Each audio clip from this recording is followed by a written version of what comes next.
So Trump, he was caught in a huge lie with these Epstein files, and it was actually a Republican, Representative James Comer of Kentucky, no less, who got us all of these very, very damning details. So months after Trump tried to claim fake news about that gross birthday letter that was leaked that he wrote to Jeffrey Epstein for his birthday, now we have it, and here it is for all of you to see for yourselves. So there it is.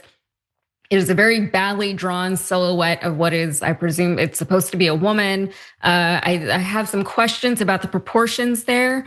I don't love it. Also, the lack of a belly button is very unsettling. Personally, like it's hard to look at. But then on top of that, there is that weird script that he wrote talking about enigmas never die, and we have all these secrets and blah, blah, blah. You all know the letter.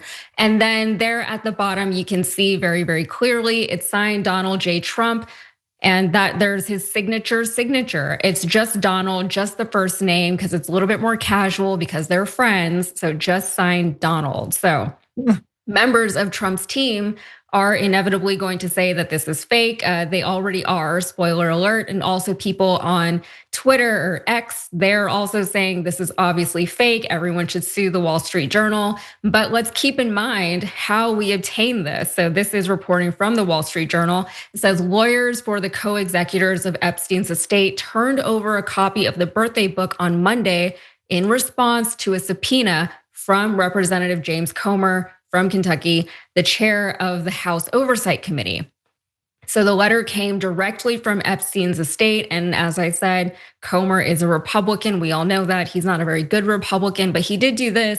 And it wasn't the only thing that he was able to obtain. So there's another letter involving Trump that the Oversight Committee got from the book. And it says, so the Epstein estate also turned over another letter from the book that references Trump. It came from businessman and longtime Mar-a-Lago member Joel Pashkow. The Pashkow letter included a photo of a poster board sized check for $22,500, which had been mocked up to appear that it was sent from Trump to Epstein. Beneath it, a caption said, Jeffrey showing early talents with money plus women sells fully depreciated woman's name to Donald Trump for $22,500, and the woman's name is redacted in the image. So Karoline Leavitt, of course, she is responding to all of this, to the release of it, with legal action because she worked for the Trump White House, and that's their go-to move for everything. So she posted on X, this latest piece published by the Wall Street Journal proves this entire birthday card story is false. As I've said all along, it's very clear President Trump did not draw this picture. He did not sign it. President Trump's legal team will continue to aggressively pursue litigation. Furthermore, the reporter, in quotes, Joe Palazzolo, who wrote this hatchet job, reached out for comment at the exact same minute he published his story, giving us no time to respond. This is fake news to perpetrate the Democrat Epstein hoax. So also just a note to Karoline Leavitt, they do edit stories to include those comments. So even if they publish it while asking for a comment, they can and often do include those things later in the article. So that's kind of just part of how journalism works. She did say, Jackson, this is obviously fake.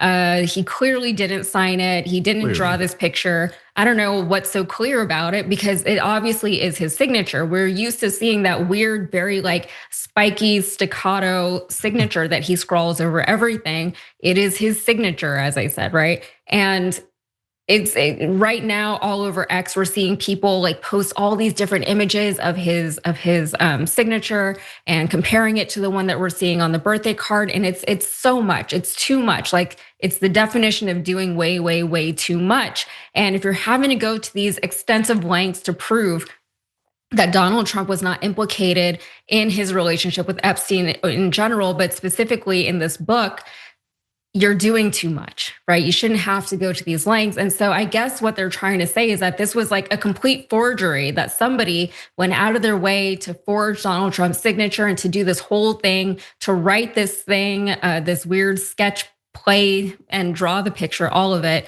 And it really does feel like the opposite of Occam's razor. So what do you make of it, Jackson? I mean, at some point, it just has to get old for all of these people who endlessly, run to Trump's defense. Donald Trump. I mean, the whole Trump family kind of reminds me of just like a group of like really bad kids who are always getting in trouble at school, and their parents are always coming up to the principal's office like, "No, there's no way that Timmy punched him in the face, even though it's on camera. There's no way." No, like it's. We see this, we have direct evidence of it. And for years and years, we've witnessed Donald Trump's debauchery and degeneracy. The man was in his 40s and he owned teenage modeling pageants. Like, why? Oh, I just go into the dressing rooms whenever I want because I own the place and I can do that if I want to. I don't even ask women if they want to be touched. I just go and I grope them and I kiss them because I'm a celebrity. And like this on camera. Dude is sexually attracted to his daughter. Some video coming to my mind where there's like some teenage girl, like 14, 15 years old, going up the escalator, and he was like, in a few years I'll be dating her. This man has dozens of sexual assault allegations against him. The courts vindicated E. Jean Carroll's sexual assault case against him, which he still got to pay her for, despite all his attempts to make that not be the case. But it's just like y'all picked the most reckless, senseless individual who refuses to learn from anything to be your God King. Like, again, like it has to get old. And I think that this is an endless case study of how far human beings will go to just not admit to themselves that they were wrong about something. Donald Trump how can you lie about this? Your signature's on it. We see this. And the fact that this man will say, no, that's not me. There's nothing he won't lie about. What are we doing? And we still got 3 years left of this, unfortunately. Yeah, yeah. I mean, you mentioned at the beginning of what you were saying, don't they get tired of it? And I think on the other side, they're saying, don't we get tired of constantly trying to like come up with all these hoaxes and do all these things and go out of our way to Right. forge Donald Trump's signature and this whole. It wasn't like if this was a forgery, it wasn't like somebody just forged his signature and wrote "Happy Birthday, Jeffrey." It was a drawing. It was a weird script. Everything. If you enjoyed that, then make sure that you never miss another video by subscribing. And if you want a little more, consider hitting the join button and becoming a member. So you're probably wondering, why would I do that? Well, when you do that, you get access to bonus content that I make every single week, and it's a lot of fun. You get custom emojis and more. If you join at tier 3, by the way, you even get access to a monthly member hangout with myself. And you'll get all that going forward, but you'll also unlock years of the back catalog that is literally 100 or more bonus clips and top 10 lists and debates and more. So what are you waiting for?